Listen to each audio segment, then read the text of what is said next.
A very good evening and welcome to this edition of the Fourth Estate. Charles Mongo Shampagi. Tonight we'll be discussing the controversial Lubowa Hospital development. We'll also be discussing, among other things, we have a new dam in Isimba that has just been commissioned. What does it mean to our development? We'll go into that in a moment. But to begin with, let me introduce the panel that I have for the discussion tonight. Dr. Mukuzi Muhereza, General Secretary of the Uganda Medical Association. Very nice to have you, Doctor. Nice to have you also. Nice to have the viewers out there. And what an evening. Thank you. Yeah. We have Irene Onyango. She's a journalist and a consultant. Irene, nice to have you back after a short while. Thank you. I've come back really fast and I'm happy to be here again. Thank you. And we also have Dr. Emily Comfort Marachto, Head of Journalism at Uganda Christian University in Mukono. Very nice to have you. Thank you. It's Head of Journalism and Media Studies. Head of Journalism and Media Studies. Thank you. Thank you. Very nice to have you. We hope that we'll be joined via telephone link up by Honorable Dr. Joyce Moriku Kaduchu, Minister of State for Primary Health Care, if we can get him, and also try to get in touch with Simon Kasiate, Corporate Affairs Manager at UGCL. If we manage to get them, they should come on to discuss on issues concerning their departments. But before we start this discussion, a major disaster, natural disaster, has devastated at least 3 or 4 countries in Southern Africa. Madagascar, Mozambique, Malawi, and Zimbabwe, killing thousands of people. Just this afternoon, there's been increased circulation of a video message of the horrible situation the people of those countries are going through and facing dire straits, really, as rescuers struggle to get to them. People are lining up, trying to climb on top of roofs of houses in their thousands to wait for rescue. We've seen mothers in trees with their babies waiting for rescue. The bigger question for me is, these African leaders who keep telling us that African solutions to African problems have all but gone silent. The president of this country, whose struggle and revolution was actually born in the jungles of Mozambique, has only so far sent a message of sympathy, but not of assistance. It is frontline countries that are only sending some actual support. South Africa has sent about 5 helicopters that have been airlifting people from there. It is dire to see the number of people. Every airlift leaves people waiting and scrambling to get on. One of the videos I've seen is of a man clinging onto the helicopter until they pulled him in, and it was overloaded already at the time it was taking off. Tanzania, I understand, has also sent some assistance because it is a frontline country. It is close at the border, but the rest of Africa is largely quiet. The African Union, the mighty African Union, so far has pledged a contribution of $350,000 US, less than $500,000, to help those countries for Cyclone Idai. What is the meaning? Where is this talk about Pan-Africanism, African solutions to African problems that we talk about and invoke when it comes to political questions, and especially when the West questions African leaders? They say, don't disturb us. But when you're faced with a disaster like the people of Southern Africa are facing at the moment, majority of the African leaders are completely absent. Let me ask my panelists if they have a comment to make about that. And I'm making this is a personal statement on this, and I thought I should make it because it's simply horrifying to see that we're moving on life as if nothing is happening and nobody seems to care what's going on. Dr. Maratio, would you like to say, I've been asking on social media how the rest of the African media is even covering Cyclone Idai. Thank you, Charles. First of all, to sympathize with the people of Mozambique and Southern Africa in general, the Zimbabwe and all the others. It's really sad. You know, it's every time something like this happens, it reminds me that we are all vulnerable. Anything can happen to all of us. And how we respond depicts how we will also be helped in future if something like that happens to us. There has to be a more concerted effort to try and address this problem, this kind of problem, from the African countries. I can understand the African media, their coverage of this and how limited it is because of information when you're not on ground, it's always very easy, very difficult to get the right information to try and pass on without without heightening the problem, without making people panic where you are. So it's probably harder. But I would hope that... why would that be so? Because I thought any newsroom that calls itself a newsroom should have dispatched the journalists to cover this disaster and report it for the population here. That in churches today, as people went to church earlier today, those are the prayers that the churches would be giving, the collection for support items. But especially for me, my concern is at leadership level. From Kampala, Kigali, Burundi, Nairobi, Kinshasa. A bit south. No. Move up north. North, yeah. Almost all of them are silent. You don't see that this is a kind of disaster that should bring the African continent together, where leaders are expected to show leadership, where leaders are expected to leave that talk of African solutions to African problems. I don't see that. Even as you talk about the response, is there any precedent that we have that something has happened in another country and we are actually responding proactively?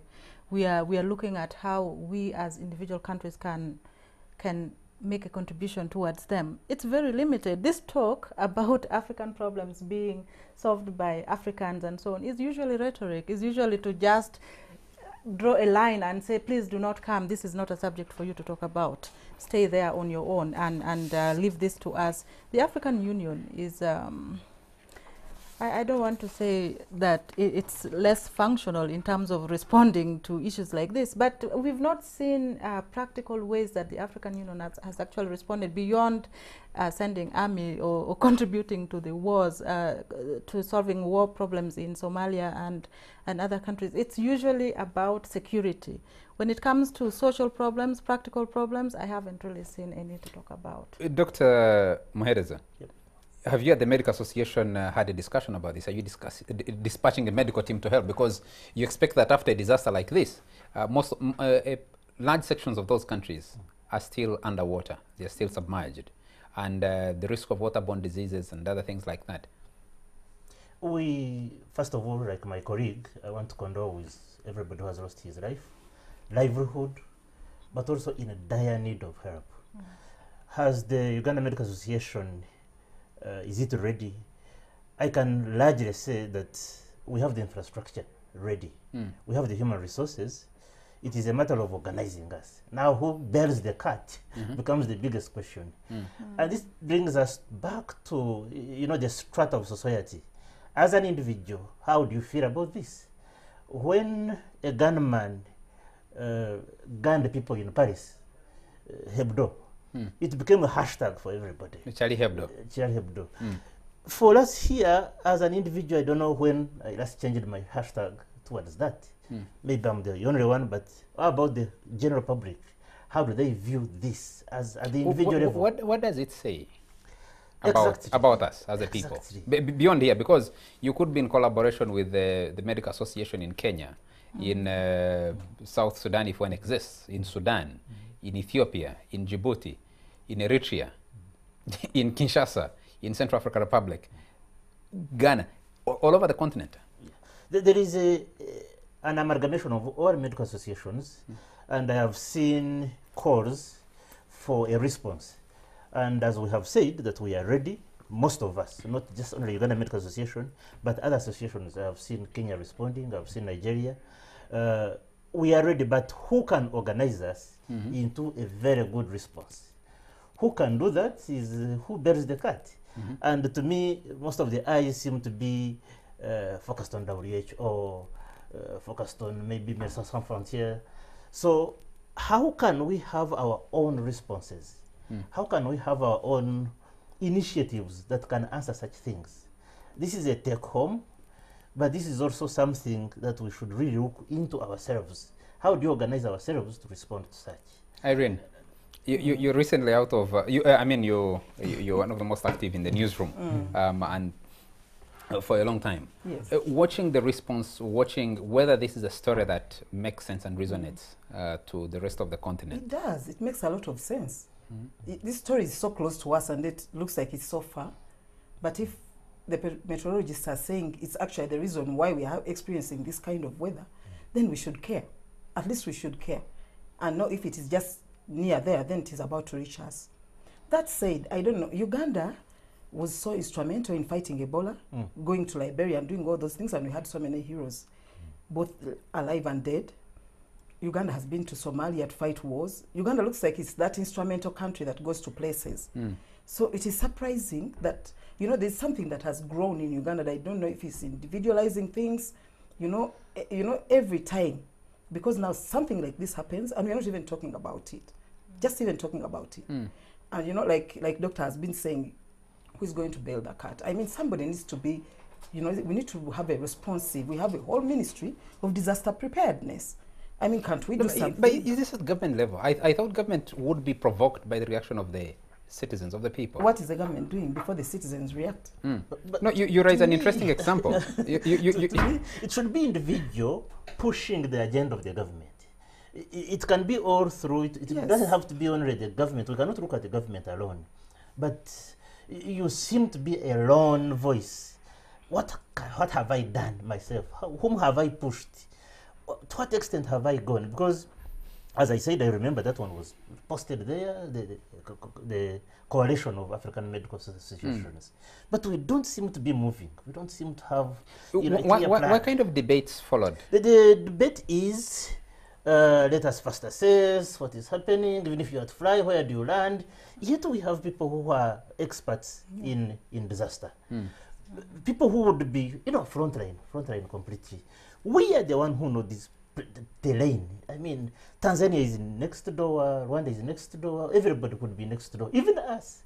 Even a bus would take us, but we don't seem to be taking a step further than posting sympathies and Yeah, but when you think about the very ones we have had in this country, like Bududa happens, how do we respond as a country? Sure. Do we respond in such a way that we are actually ready to respond to other people's problems? we are hardly managing our own. So I think that the capacity to respond to issues like this is very limited. If you look at the budget and the structure of Ministry of Disaster Preparedness, is it even prepared if you're talking at government level? Can it even respond to other people's problems before I'm actually not looking at Ministry of Disaster Preparedness because this is at a higher level. Yes. Yeah.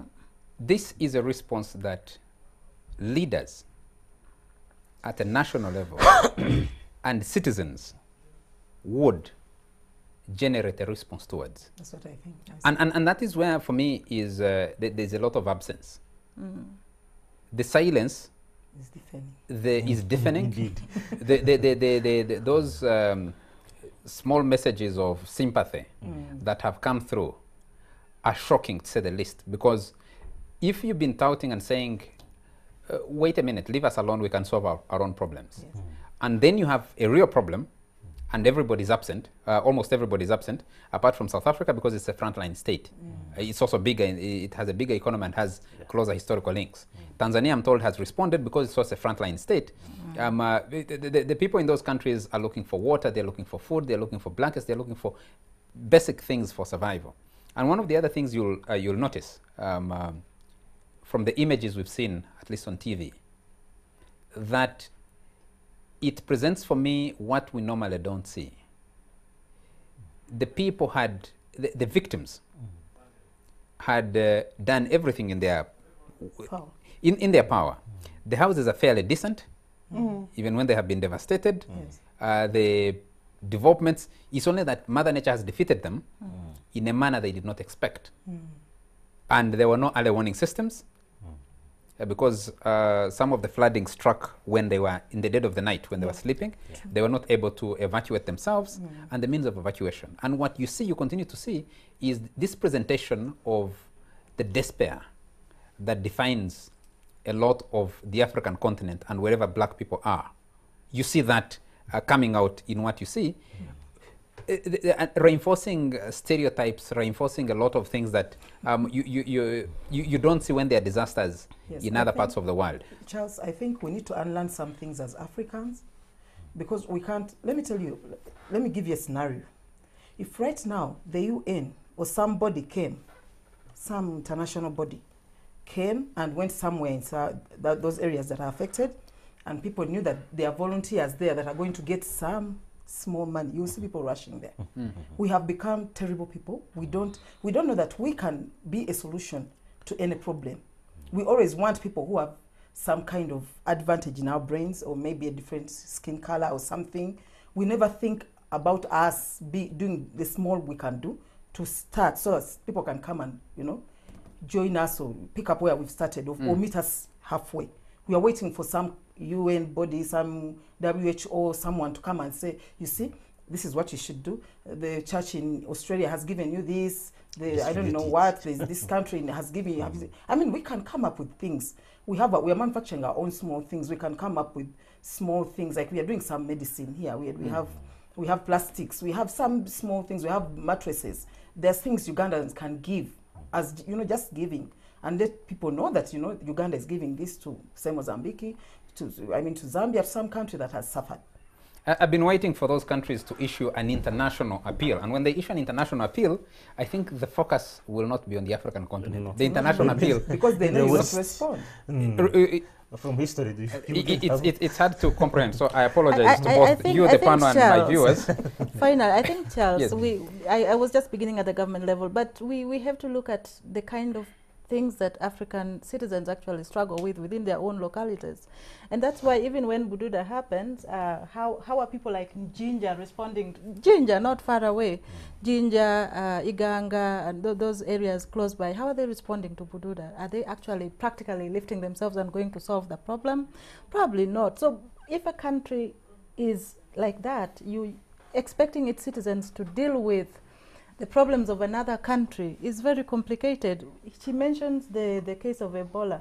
I don't think people just woke up and went to Sierra Leone. There was an organization of people who should go. How should they go? And that is where leadership matters, because there has to be some steps, some organization to enable people to actually go to such places and respond. It just doesn't happen. Thank you. I thought I should make this statement at the beginning of this show. Putting it at the end of the show would also have sent a different message that I didn't intend to, that we put it at the back end. But I think this is critical for the African continent and the African people, that we don't need to look far. Someone is watching us and has sent a message and says, the European Union, which we call neo-imperialists, has sent $20 million US. Can COMESA, Secretariat, lead the appeal for $1 per African? $1 is 3,700 shillings, 700 Uganda shillings. And I was asking, can the COMESA lead the call to raise at least $1 per African to help in that initiative? And Anthony is watching us, says, thank you for the message on the cyclone, or on Cyclone Idai, that has been devastating Southern Africa. This deafening silence from all of us. People have been discussing more intensely the attempt on the life of Minister Aida Nantaba today. I know it's an important thing. We've been discussing, we'll discuss those other things.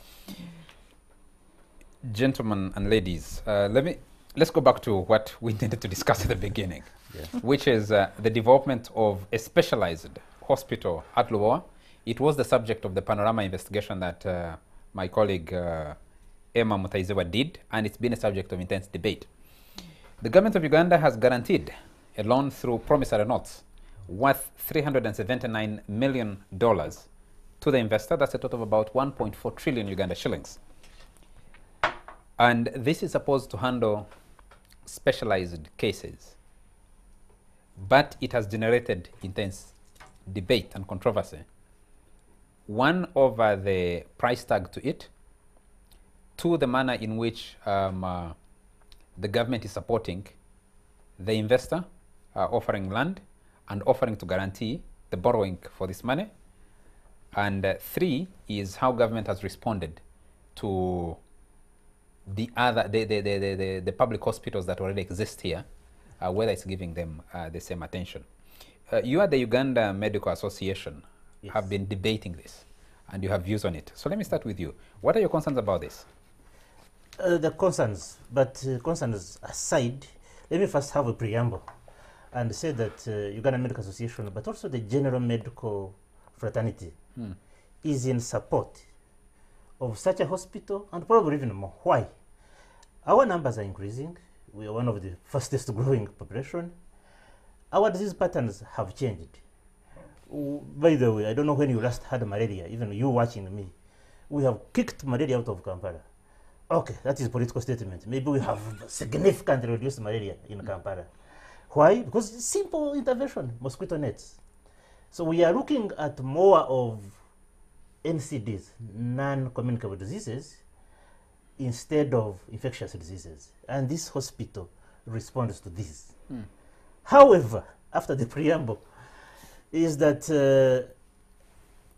Mulago alone was secured from the Africa, I think it was the World Bank, to renovate and restructure Mulago completely and shift it from, the malaria, diarrhea things to super specialize it. That was the idea of that loan. And Mulago is missing the last amount that we were told, 24 million, but it has shifted. Last time I heard the publicist of the Ministry of Health shifting the amount a bit higher. But the last time we had was 24 billion shillings. When Mulago is finished, it can do what Lubowa is talking about. We can do kidney transplants, we can do liver transplants, we can do oncology, most of the cancer care. These are the things that take Ugandans outside the country to be done in. Mulago has a distance it has traveled. When it was renovated, a group of doctors were sent mainly to India, South Africa, and all over to have these skills. And it was synchronized in such a way that as it finishes, or it is finished, these people are coming back to start. But everything has got stuck. And we are saying, instead of 1.4 trillion, why can't you have just a little bit of that, the 24 billion? Finish Mulago, and these people start practicing what they learned. By the way, the more they stay without, especially the surgical skills, knowledge, it decays. So the more they stay without doing these things, You sharpen it by practice. yeah, you sharpen it by practice. It's because after all, for us, it is working. It is not what you have learned, but it's what you can do, and probably learn better and improve. Do you at the association have an indication that government has actually given up, or it's just a question of budgeting that resources are being allocated? Take your Mulago. I don't speak And for the other the hospital, ministry. Mulago, Kirudu, Yes. which is called another Mulago. At They are Kirudu all and the others. Mulago. Yes, they are all Mulago. Ideally. I don't know what their view is. The last I heard is that they have asked for Ministry of Finance to do that. But if you can give a promissory note for this beautiful hospital, why can't you give the same to finish Mulago? After all, it looks very simple and smaller and tiny. The next thing, of course, that we have been going through are these costs. Private hospitals in Kampala and beyond have built almost the same. One of the open heart surgery was done at IHK. The ranges per bed, because we talk about per bed, a hospital of that complexity can go from 100,000 US dollars to 300. If you are a government and you really have your money and you want to spend it, it can go 300,000 per bed. But we are looking at 1,100,000 per bed. And to us, this is astronomical. It is really rare on a high note. When you compare the Women's Hospital, this is a hospital that was, and we feel it was even also, it was exaggerated and it was costly. A bed was built at 250. And it is supposed to do almost the same with the other side, unless if the devil is in the details that we may not have seen. But we see IVF, we see oncology for women, that is cancer for women. We see most of these specialized things that Lubowa is promising us. But the bed was built at 250,000. 300,000, which we also feel it was, this government. Let me ask, because you're technical, how many hospitals in this country, including Mulago, have JCI accreditation? None. None. Yeah. I understand not that in Lubowa India. is supposed to be a JCI accredited hospital. But to me, the biggest, and I have limited knowledge about accreditation, but the biggest issue on accreditation might be human resource. Not your building, not what. My understanding... Every MRI will look at it as an MRI. Every X-ray will be an X-ray. My understanding is that JCI accreditation, which Lubowa Hospital is promising, starts with the construction, with the structural design, with every detail. You get that accreditation, you start with it up to the last minute, up to the last bit of the project, to the treatment of the... So, and my question, which I would like to throw to the other panelists here, Dr. Marachto, is, are we discussing from a lack of information? Are we discussing from a trust problem of our government? Are we discussing from I don't know where this controversy? Because I've taken time to get myself to understand what the controversy is, and I'm not yet understanding. Probably before she comes in, yes, I must say that the pricing that we were reviewing, yes, included hospitals in the US, included hospitals in the Republic of South Africa and India. And rarely were they even hitting the 300,000. I don't remember whether any of the things that we reviewed had the JCI accreditation, but these are the reviews that we had done. So okay. that's what I wanted to throw in. So you have an important point on the cost per bed of the hospital, which I think is the center of this controversy that no one is responding to adequately. Yes, Doctor. Thank you. I have been struggling as well to understand why the resistance and why so much noise is coming out of this, because ideally a hospital should be a good thing. It doesn't matter how many hospitals there are there.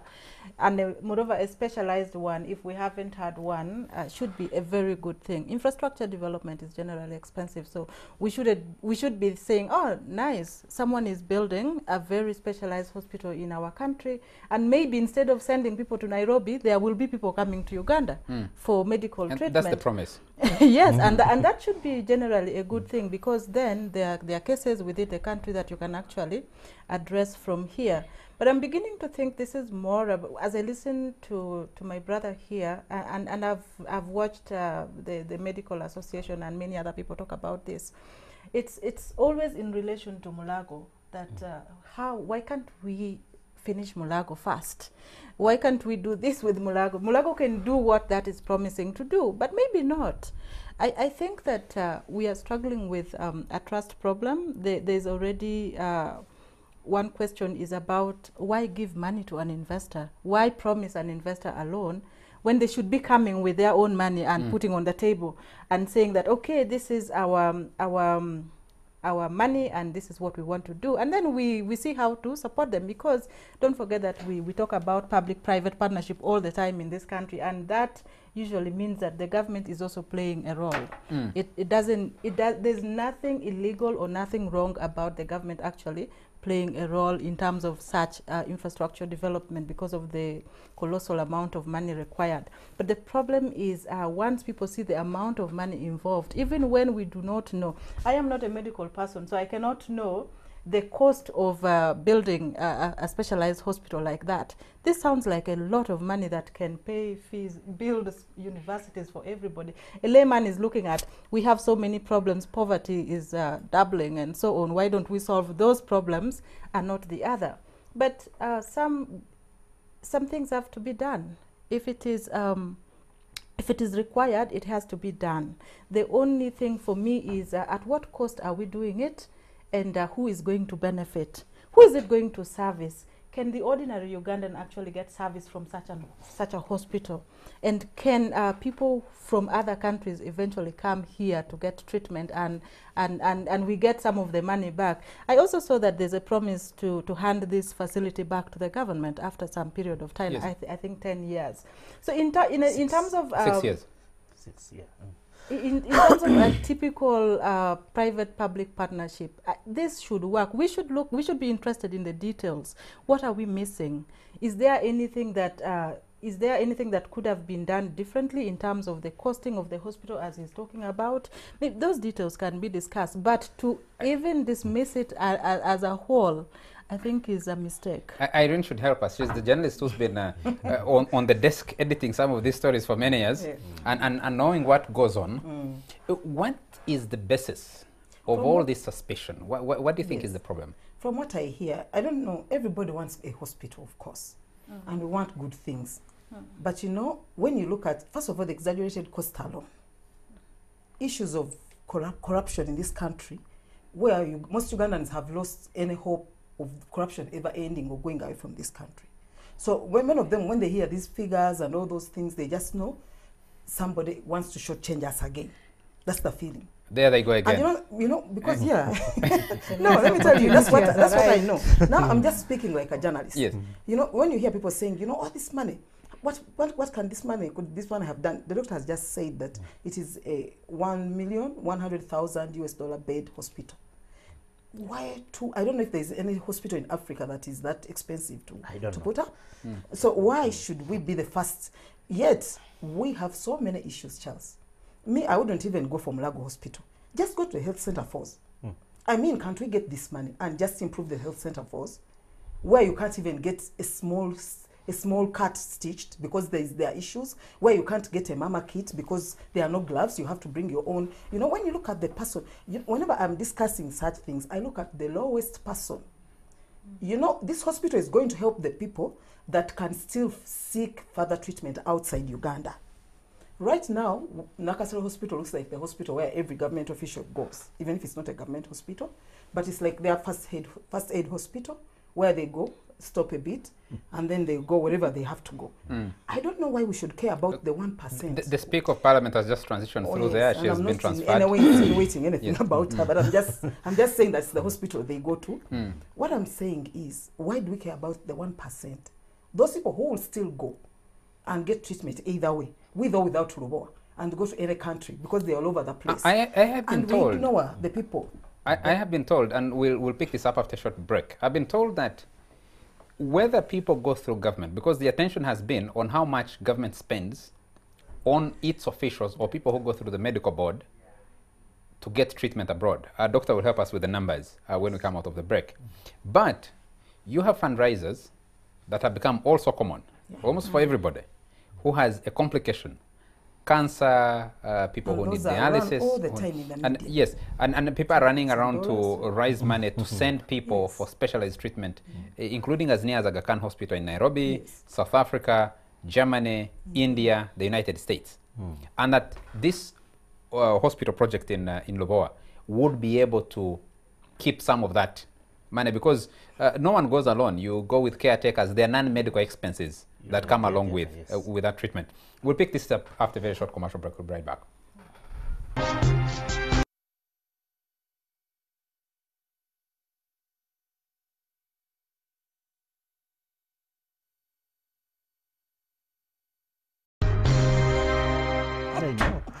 We're still watching the Fourth Estate, and we're discussing the controversy surrounding the building of a super specialized hospital at Lubowa, JCI accredited. I'm told that is the highest level of accreditation of medical facilities in the world that is intended to be built. The government is committing to give promissory notes worth 379 million US dollars, which is the equivalent of about 1.4 trillion Uganda shillings. Those who do economics and calculations tell us for a 250-bed hospital, that would be building a bed at $1.1 million. True. $1.1 million per bed for the hospital. But I've been told that the nature of the hospital and its speciality would require that the accreditation starts right from the architectural designs. And I'm told that's part of the problem, Doctor, why they cannot have, you cannot convert Mulago to do that. You'd have to break down the architectural design to do the things that a super specialized hospital is supposed to offer. Part of the controversy that I've had, and I need you, the panel, to speak to it, is the fear that Irene was talking about, that Kampala's smart middlemen working with the investor to raise this money at this level, 1.1 million per bed, when actually the investment, like you, Dr. Mhereza said earlier, is a fraction of that you can achieve the same with a fraction of the money of that money. I've been trying to check the cost of constructing hospitals at that level in the world, and like you said, you can hardly find that figure. So what explains the figure? I have no idea. I have no idea. By the way, this project came from the sky and it dropped on us. When you really interrogate family from the Ministry of Health, information does not come out very well. We are a group of 6,000 medical doctors in this country. Okay, some are outside. And we have different specialties and different levels of knowledge. We have health economists, we have people who have done business in health, and nobody seems to have been consulted. We don't have to be, but at least such a project of such magnitude, we should really have heard something about it. We should have told people this is the best way to go about it. But it seems to have developed and dropped from the Ministry of Finance to the Ministry of Health. Now, the fallacy, I don't want to call it fallacy, but the argument that this hospital will stem outside referrals. Two things. Number one is the cost of referrals. In 2014, the government of Uganda spent 73 million. The Shillings? official, US dollars. In 2016, this number dropped 2.8 million. That is what was reported. That's what the Auditor General says. Now, if you look at 350 something million for this hospital, is it cost effective to continue referring people, or could it be better to build such a hospital at that cost? Of course, that doesn't capture other things like training our people and working with them from here. There could be issues of image, we can do this. Those could be other things. But when you base on the cost alone, 2.8 surely is a small figure to base on that you are going to save when you are going to do the 370. Dr. Mhereza, you have fundraisers for almost everybody. There are those who go to the medical board. There are those who go begging Those who refer from themselves. their connections. Yeah, because if you go to the medical board, then you're seeking official referral and you're seeking official money to send you over. Some don't go through the medical board. Others go, you see fundraisers, you see car washes and other things to send Ugandans out. And beyond the medical costs, you have other costs that you incur. Cost of stay in Delhi or Mumbai or wherever, or in South Africa. You have cost of caretakers and other things. Do you think, because the promoters of this hospital are projecting this as something that will also attract other people to come and get treatment from here? Does that count? And the official figure, by the way, of what would be saved, I think has been put about $7 million per year. Yes. That would be retained in the country if the hospital were built. My small response would be that health and medical services are very expensive.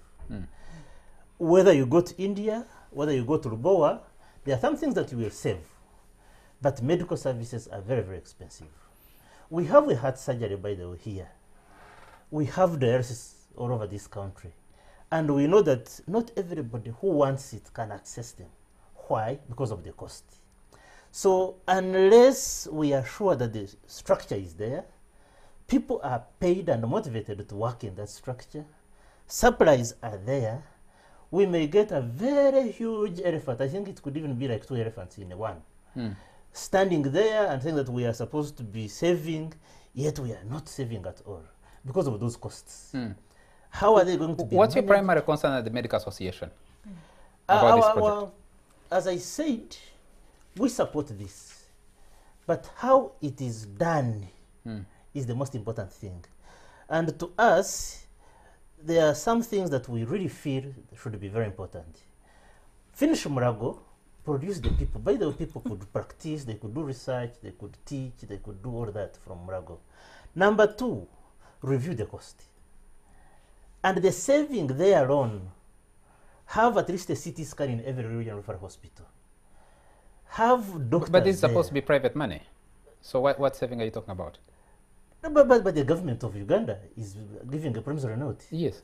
So A promissory note is in case this investor fails to pay the loan back, then the government of Uganda would pay. The assumption is the investor is going to pay their money. that's the assumption. But what we have seen, what we have observed, is that this weight may come back to me and you and our children. Number three, we were looking at utilitarian law, that the greatest need should go to the greatest majority. So whom are we thinking about?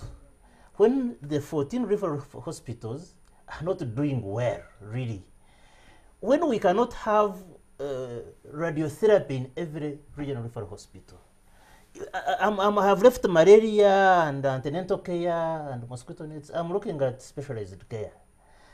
Why should a cancer patient travel all the way from Moroto to here? An accident that happens in one of the KCCA employee, we could not localize where the hematoma is, rather the brain, where the problem in the brain, because there is no CT scan in the whole of the western region, of course, except in private settings. So those are the things that we feel utilitarianism reach the greatest majority. After doing some, you may not even reach 100%. Think about 1.4 trillion. That bonus going somewhere else, but at least stabilize, the other majority. Lastly, we don't seem to see boo-boo in this.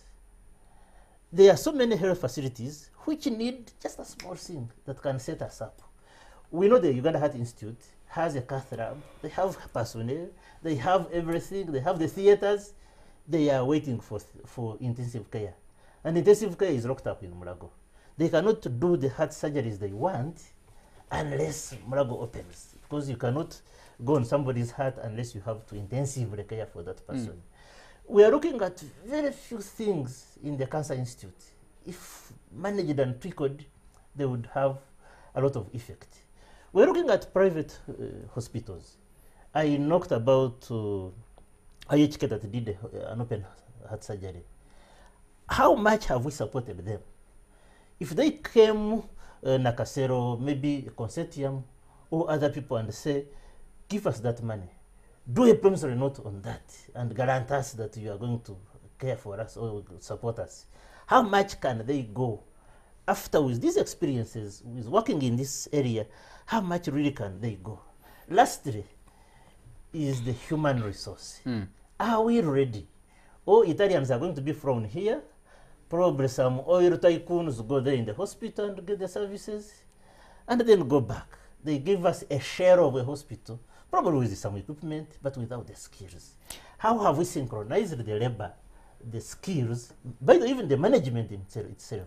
Have we synchronized with that to make sure that we are running after these guys have gone? Is the devil in the detail? That's the question that we need to be to be answering. I have been told that Ugandan specialized doctors have been asking, because their skills cannot be employed here because the facilities don't exist.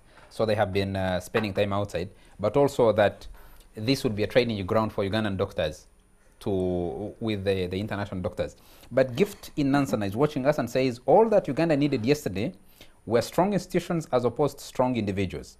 In 2001, Uganda, just like other African countries, agreed to allocate 15% of their national GDP to health. And 18 years down the road, It's a joke. we are not anywhere near to that figure. But guess what? The health budget has been cut from 1.8 trillion in the last financial year to 1.7 trillion in 2018-2019. As a country, we need to go back to the drawing board and have priorities which are pro-people, set as opposed to investing in the politics of patronage. The healthcare system itself is rotten and needs a complete overhaul by government itself, as opposed to handing it over to the private investors. Charles, early last year, I had a misguided operation in one of the respected private facilities in town, and 2 months later, I was diagnosed with cancer and spent the whole of 2018 at the Uganda Cancer Institute, Mulago. As I text this to you, this message, I am at Kokilaben Dhirubhai Ambani Hospital, Mumbai, where I was referred to because I couldn't get the service in Eastern and Central Africa. And thanks to contributions from family, friends, and well-wishers that enabled me come here. But how many Ugandans can be that lucky? Just a few. NRM, stop hoodwinking Ugandans. Come out clearly with a plan to address the rotting healthcare system. This is a message from someone who is in India getting treatment. It's called Gift. He lives in Nansana when he's here. Someone says, okay, just a moment. Let me see the messages. Linus Ngompek says, I hope the hospital proposal won't be like Naguru Nakawa Prime Land Saga.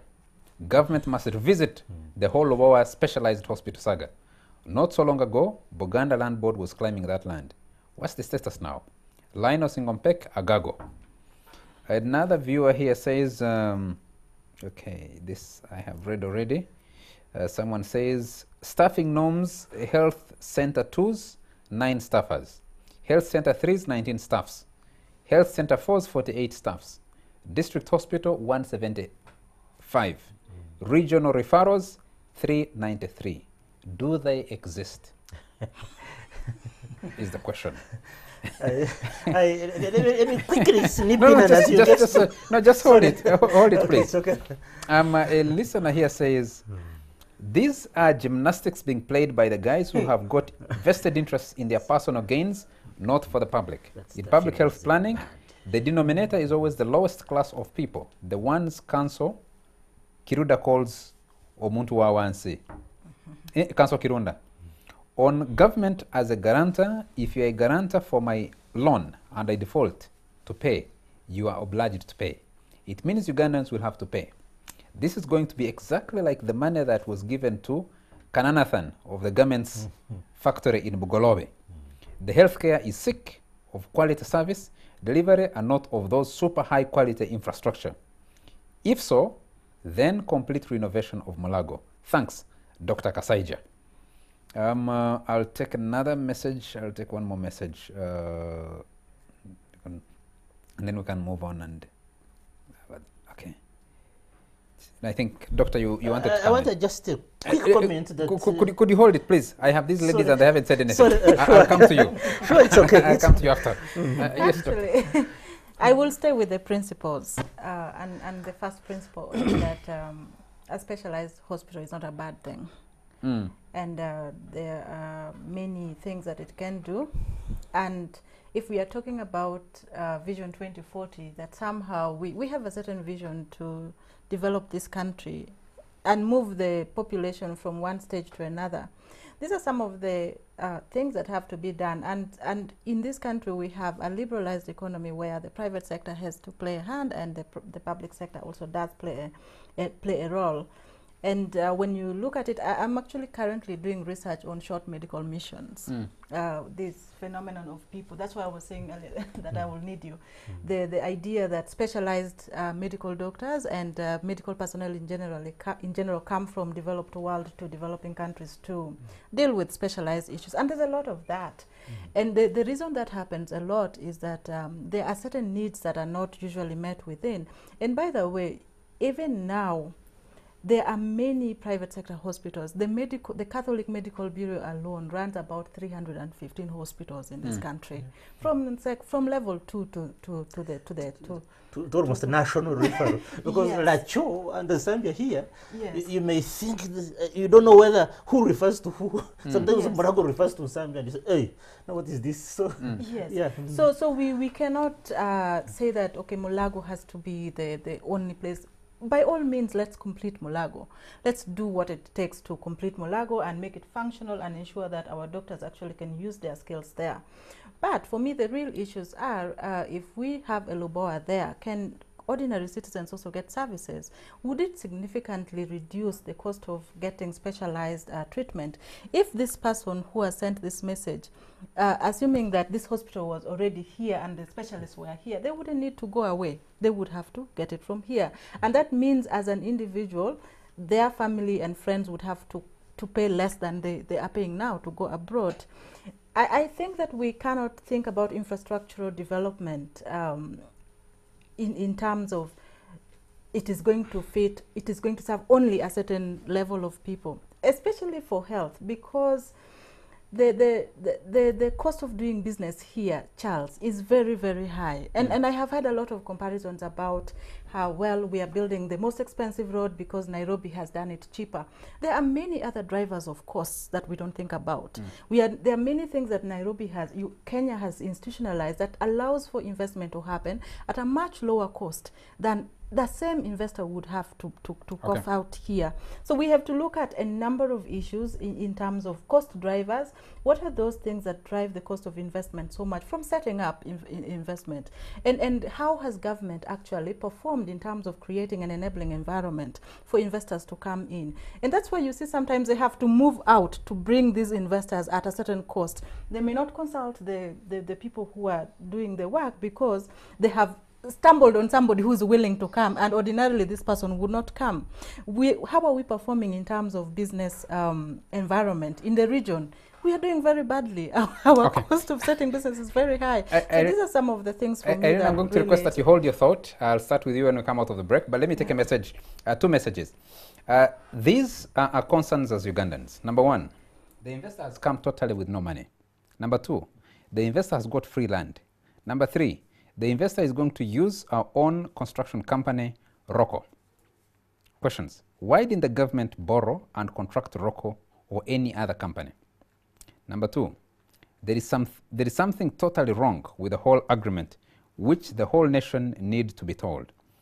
That money is extremely too high.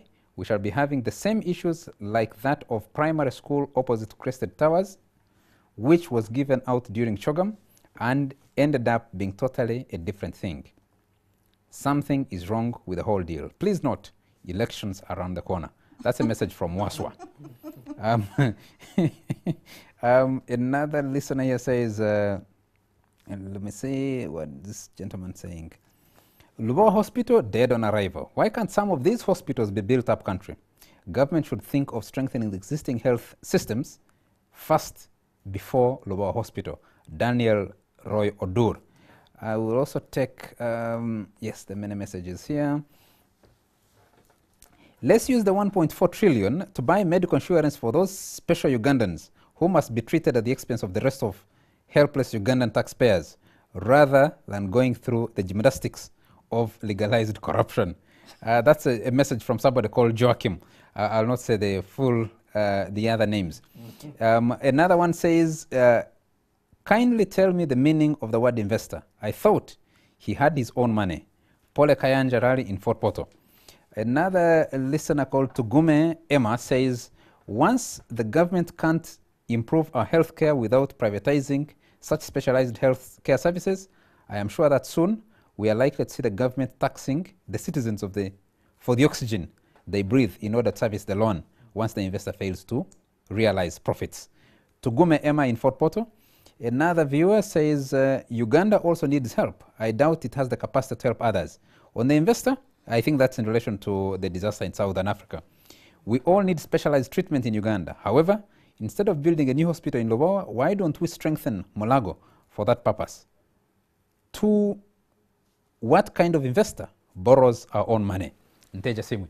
Let's take a commercial break. When we come back, Irene, I'll start with you, and we'll also discuss a little bit about the just launched power dam at Isimba. We'll be right back.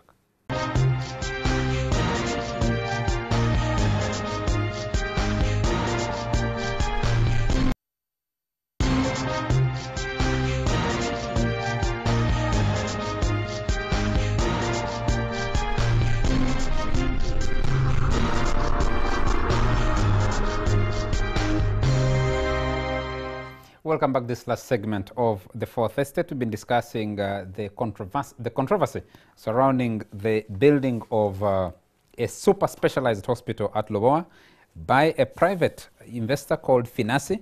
This is an Italian investor. And the question someone was raising, I think I didn't speak to it before we connect with Simon Kasiate. Simon is already online. Simon, are you there? Simon, are you there? Hello, Simon? Simon? Okay, we'll be connecting with Simon Kasiate, who is Corporate Affairs Manager at Uganda Electricity Generation Company Limited. They are glowing in the launch of the Isimba Dam, 183 megawatts, which has been added to the national grid. Yes, Simon, are you there? Yes, I can hear you, Charles. Thank you very much, Simon. Just before we come to you, let's just have a comment from Irene on the topic we're discussing just before you took the break. Irene, a small question. Part of the discussion is how this country has responded to developing local capacity and building local investors. I am looking for a discussion or a debate on opportunity that says, Dr. Mbonye and your colleagues have put money into Nakasero Hospital. It is a super hospital at its level. The investors in Case Hospital, in Kampala Medical Chambers, in IHK, can you sit together? I think Doctor was talking about it in the break. Can you sit together, form a consortium, build this for us, because you have demonstrated you can do something? Why hasn't that discussion been had? I don't know. I think it's because there's something happening in Uganda now. Things just happen. You know what Doctor said? He said, you know, this thing, the whole project Lubowa, was just dumped on them. You know, maybe they were sitting doing their work and they just had it falling on their backs. They don't know where it came from. And he's a general secretary of the Uganda Medical Workers Association. He has no idea. You know, he wasn't consulted. I believe the doctors are well, private money moves like that, doesn't it? Well, but you know, all those things happen because, you know, then this is a very expensive thing. Yes. You're looking at something that is triple the relatively expensive price you knew, and then it's just coming. You think you're a stakeholder and you've not been asked any questions or you've not been consulted at all, and this is something that is happening. I really believe Uganda can benefit a lot from the brains we have. We don't have to wait for Ugandans to go abroad. Then we start thinking about them as important people. We are building this hospital, and one of the biggest reasons we want this hospital to run very fast is to convince Ugandans to come back and work here. I don't know. I thought to give them treatment from here. Yes. Okay. Let's move on. Simon, we have you. Number one, congratulations on accomplishing this construction of Isimba Dam. What does it mean for you as UGCL? Well, at least, Charles, one thing is for sure, that whatever it is, by the time they are done with constructing that health facility in Lubowa, there will be enough electricity to power it. But away from that discussion, for us as UGCL, it's a very exciting moment. As you are aware, we're the implementing agency for the government of Uganda in the construction of this hydropower station, and we are glowing in the reality of the fact that we've completed and delivered this hydropower station to Ugandans within time, within cost, and to the agreed technical specifications. So for us, it's a momentous event, but away from just the commemoration of the commissioning of the event, we are happy that taking it on from here for the next 100 years, UGCL is will taking in for operation and maintenance of this hydropower station. So for us, it's important. But now for Ugandans, as you have asked me, that means more electricity, more reliable and accessible electricity on our end. Of course, there may be challenges with the distribution and the transmission, as I've had some people argue, but for us as generation, at least we have more than enough electricity. And whoever is intending to set up shop in terms of a manufacturing plant, in terms of domestic consumption, or even for that matter, a hospital like that in Lubowa, there is enough electricity to power it. Simon, the big questions Ugandans are asking, and the panelists I have in the studio, sorry I didn't introduce them to you. I have Dr. Emily Comfort Maratso. She's head of journalism and communication media studies at Uganda Christian University. I have Irene Onyango. That one doesn't need introduction to you. You know her very well. Oh, I saw her. Yes. And I have Dr. Mukuzi Muhereza, General Secretary of Uganda Medical Association. The question that Ugandans will be asking, one, will it reduce my cost on my Yaka meter that you have more power coming onto the grid? Number two, will it reduce the power surges that we have seen so far? And I ask these questions deliberately because you are at the generation side. I am not sure that you are able to evacuate this power and distribute it and deliver it where it's supposed to be across the country. Number two, I am not sure that you can give a guarantee that this power will go through our distribution system as it is today. So what does that mean? That you have produced an extra 183 megawatts if that power, one, can't be evacuated or can't be distributed to where it's supposed to be?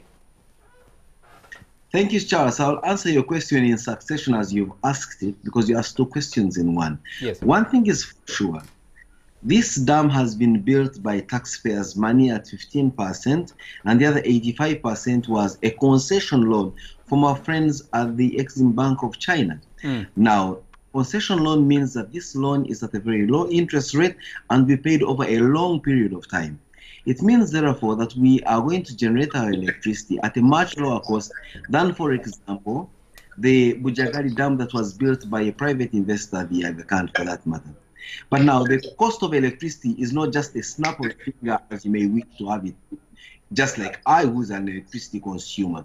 This will take quite a time, and the Electricity Regulatory Authority, ERA, is that agency of government that announces and calculates the electricity tariff, as it were.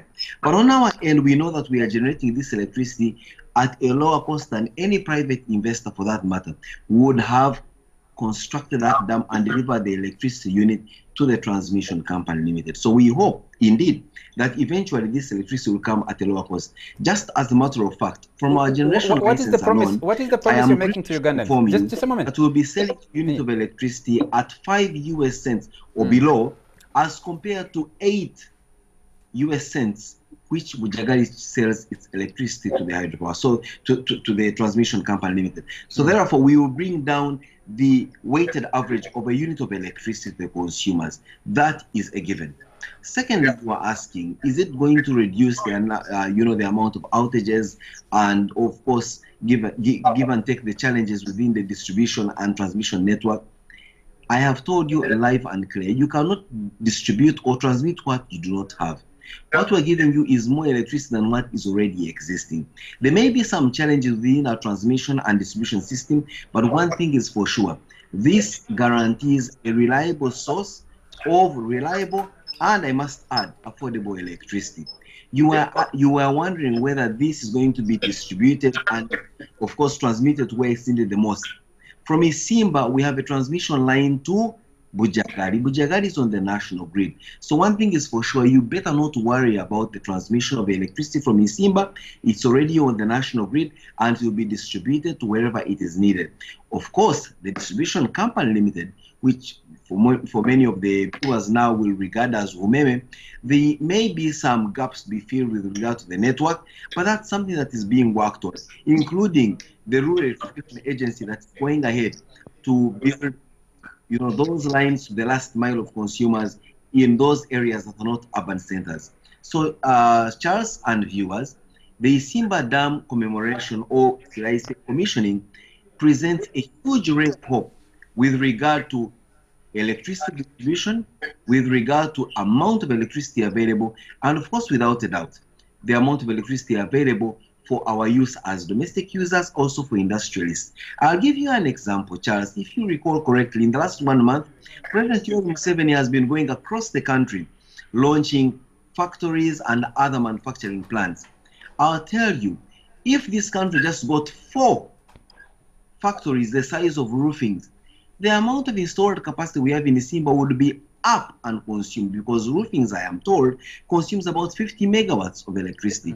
Isimba is generating 183 megawatts. So you just need 4 of those to demand 200 megawatts and you're out and done. So for us in Isimba, while it's a milestone on our end that we've delivered it to Uganda, we believe that there is a lot that needs to be done with regard to installing more generation capacity for this country. If this drive by, especially the president, of attracting more investors in the manufacturing realm and other industries takes root. Thank you. Just before I bring in my colleagues, I see Doctor here is itching to ask you a question, and Irene has been listening to you very keenly. You promised Bujagali it actually should be online by now. What's happening with Bujagali? Karuma. Sorry, Karuma Dam. What's happening with Karuma Dam? Karuma, as you are aware, should have been delivered at the end of last year, 2018 December, but we had an extension of time request by the contractor because of some events that were beyond their control. Among them were the quality assurance demands that we demanded as UEGCL. You remember there was a time we talked about cracks at Karuma. Yes. That led to about a 4-month delay in investigation and verification of those cracks. Yes, that already cost the contractor some time. But also we had some prolonged rains that were not able to guarantee the contractor time and space to lay some concrete and all the other civil structure works that were required. So that extension of time was granted, and it was granted up to December of 2019. I can guarantee you, Charles, that in December of this year, Karuma will be coming online with 600 megawatts of installed capacity. Thank you. Let me open the discussion up to my panelists. I don't know who wants to have a go at Kasiate first. Let's start with Irene. Simon, it's very good that you've gone where you've gone. I was actually happy with the Simba Dam, but my biggest problem always is, does it translate into me getting better power? I mean, there are so many power breaks every time there's no power. You know, there are so many Ugandans rushing for solar and inverters. And you know, when Simon says there is more power, we have producing more power than enough, that means we are generating more power than what we need. And that's a fact, isn't it? So where is the power?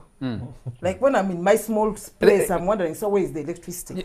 And you know, when I look at my air computer, like Charles was asking, can I just switch it on and start cooking my food? Then why should I bother with charcoal? If I have all this electricity being produced by Simon and Co. Simon, let's dispense with the facts. The facts are that you have actually more power. Whether that power is arriving in your meter is a question that Simon should answer. Yes. I think it's the question you're putting. Almost the same question to him, but to me, it is about prioritization. If I'm a hospital, you don't know how much stress I undergo. I am in the middle of a surgery and power goes off. It's one of the worst you can have. Then torches come in, and you can imagine how I'm going to be efficient with a torch. And my life, my profession, and I'm talking for other doctors, is online. Number two, there are some things that now we know. If there is a storm coming, then you know you're not going to have power. I know it could be more in distribution more than generation, but you are in the firing line. You must get this. And but it affects us. You know you are not going to sterilize the equipment. You know you are going to do this. You start unnecessary referral. I am in a district hospital, not very far from here, but referring a laboring mother with the possibility of rupturing of the uterus, just because there are no gowns. Why? Everything is installed, I am there seated, but sterility cannot happen because there is no power. You know, those things. And we talk about our budgets, we cannot run a generator, then the generator is expensive, then things are free. You know, those gymnastics around power, they really touch us. And I talk with passion because that's what I'm supposed to be doing, but if I can't do it because there is something like that, I really feel so. Also listen to Dr. Maratho here before you respond. Mine is very practical, the Karuma one, and I think that if we are producing more power than we need, there are issues around distribution, location, because the whole of West Nile, there's just no power. we are not on the national grid. And I thought when Reko supplies you with power in West Nile. How many hours a day? There's hardly any power in West Nile. So for me, really, if we are producing a lot of power and it is more than we need, can we think about redistribution? Okay.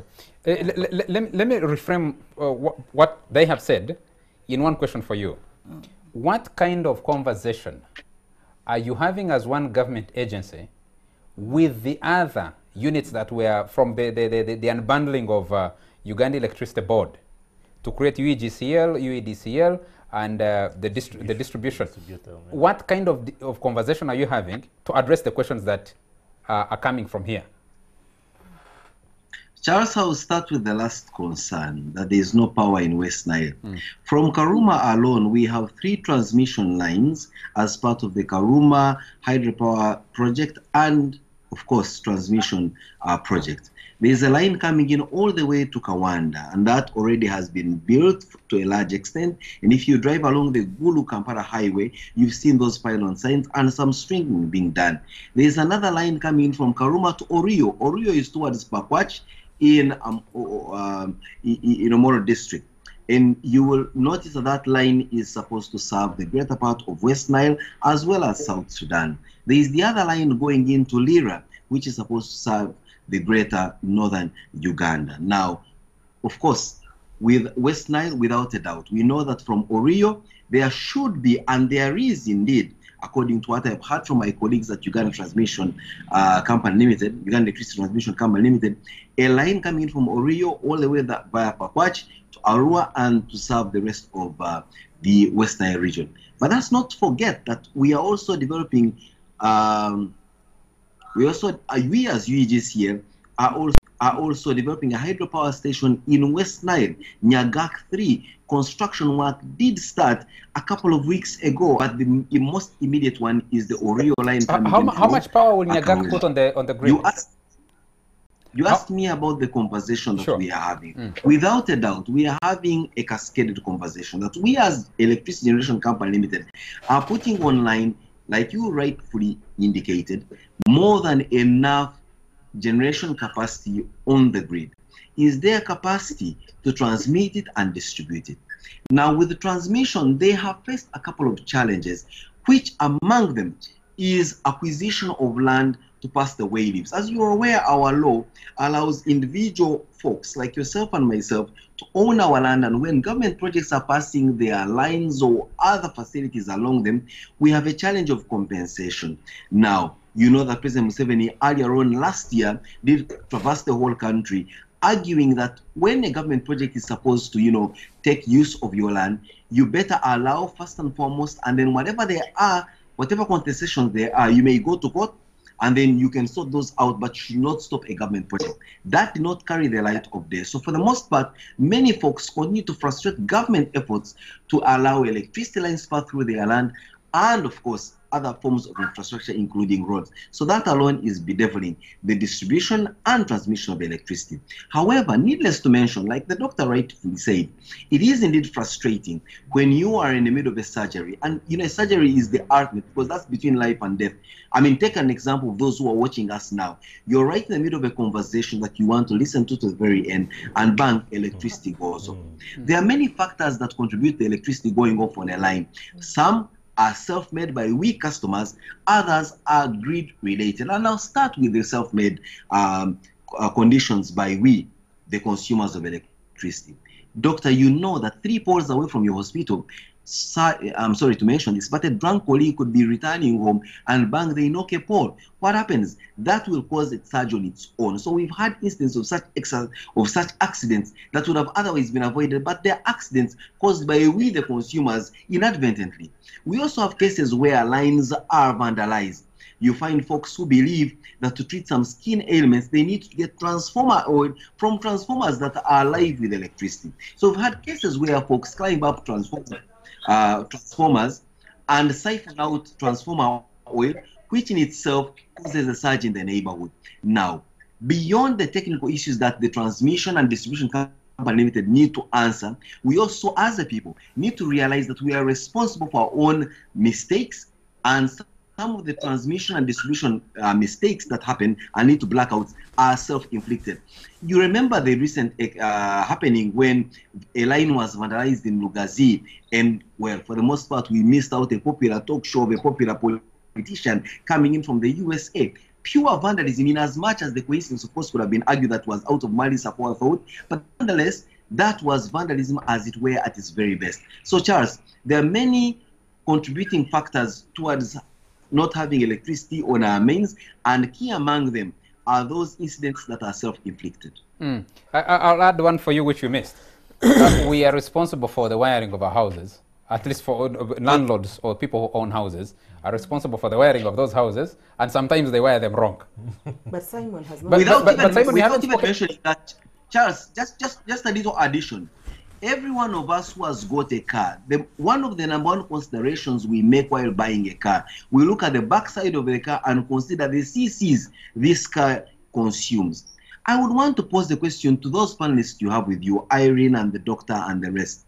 Does any one of them know the wattage of their flat iron at home? Does any one of them know the wattage of their refrigerator at home? Does any one of them know, or any of you who are watching us, know the wattage of their TV? Most of the time, the reasons as to why we buy appliances is as a result of how they are shaped, as opposed to how much electricity they consume. For that matter, we also responsible largely to the wanton consumption of electricity, which for the most part we also argue is very expensive, without considering their wattage, their years of manufacturer, and all the other facets that contribute to how much we consume and the general habits within which we perform our consumption of electricity. Okay, you answered that. So if somebody's yaka blacks out in the middle of the show, it means that you look at the back of your TV and how much has been consuming. it consumes.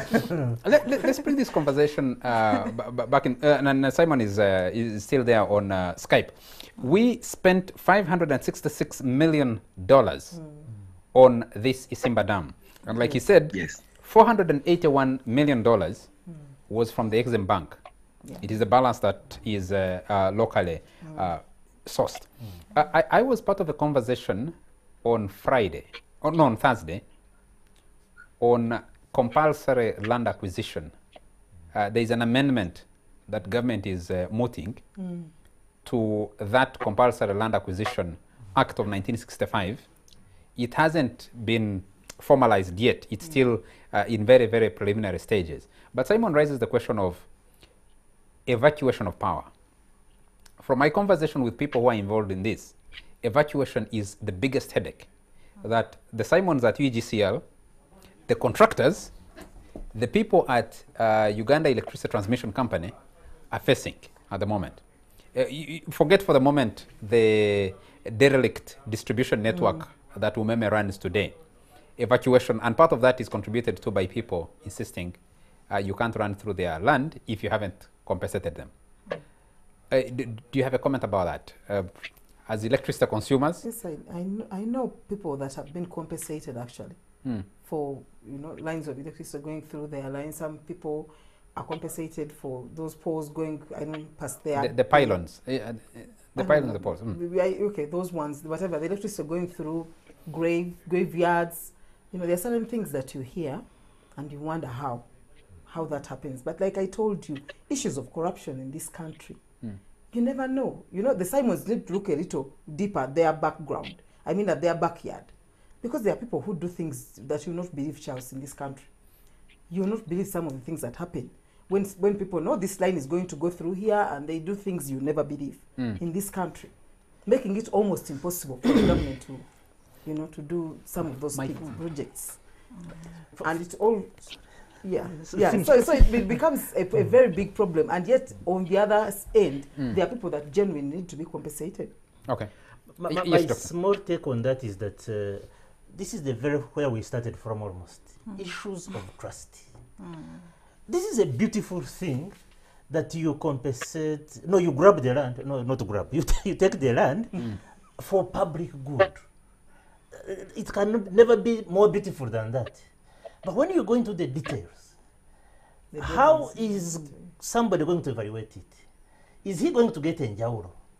Is somebody who knows that pylons are going to pass here going to buy me off on a lower cheaply, and then we have to start a conversation as a nation and say what can really merge us? Where can we come together and say this is what it's supposed to be? And it's not only just Mr. Government, because probably the most corrupt are just individuals, us. So those are the things that we must really look into us. I need this power, but then if it is being to be exaggerated like that, or if I cannot have, a final say on who evaluates and puts a price, if I'm going to manipulate this thing, where do we start, where do we end? Okay. Doctor? For me, I can relate with what Charles is talking about. Not Charles. Simon. Simon. Sorry, It's Charles. all right. Simon, because I started my career actually at Uganda Electricity Distribution Company. And I know one of the things that we struggled with at the time was theft of power.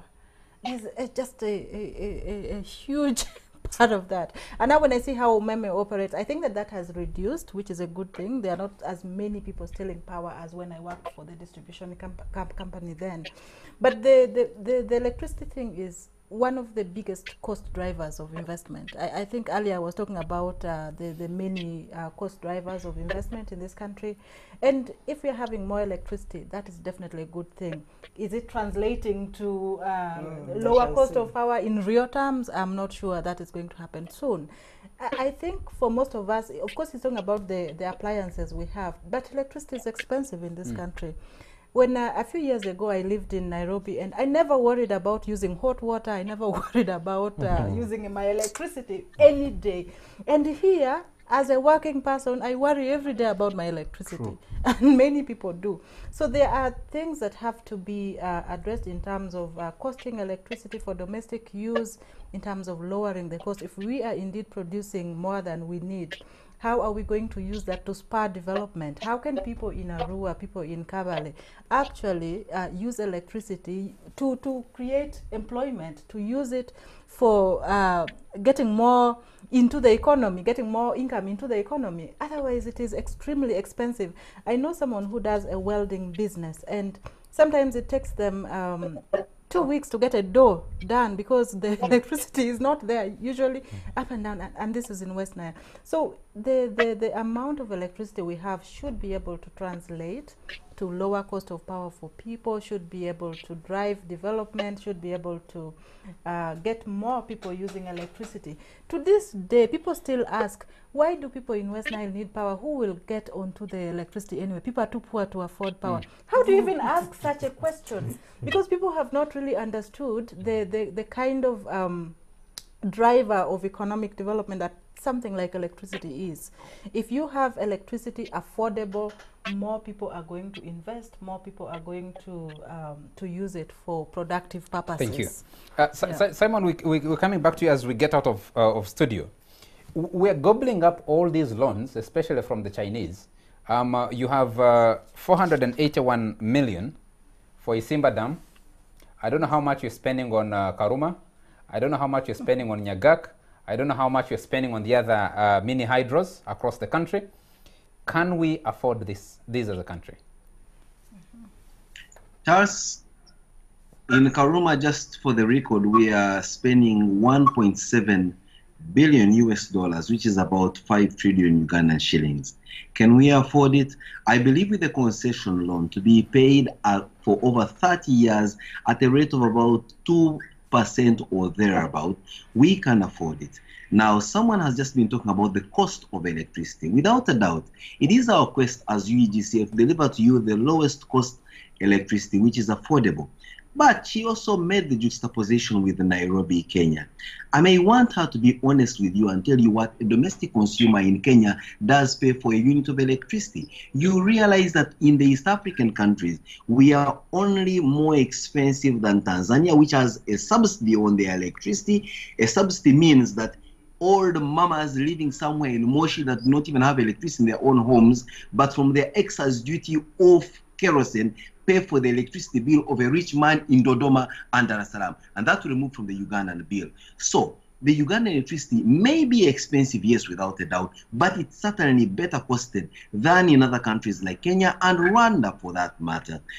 Of course, it's a continuous quest to give you an affordable rate of electricity, but as you are aware, we are borrowing this money and there is a loan element to it, and obviously we need to pay back that loan if we have to avoid the Chinese from taking over our plants. So yes, it's a delicate balance the government of Uganda has got to play around with, but one thing is for sure, we have not allowed private capital to come and take on these huge flagship projects like Karuma and Isimba. If we did so, believe you me, Charles, we will not be able to afford electricity even to power a talk show like yours from Serena, even with a very rich benefactor or owner of that radio, of that TV station for that matter. So yes, for us, it's a good step in the right direction that one, we've gotten a concession loan, but also importantly, is providing opportunities for local Ugandans.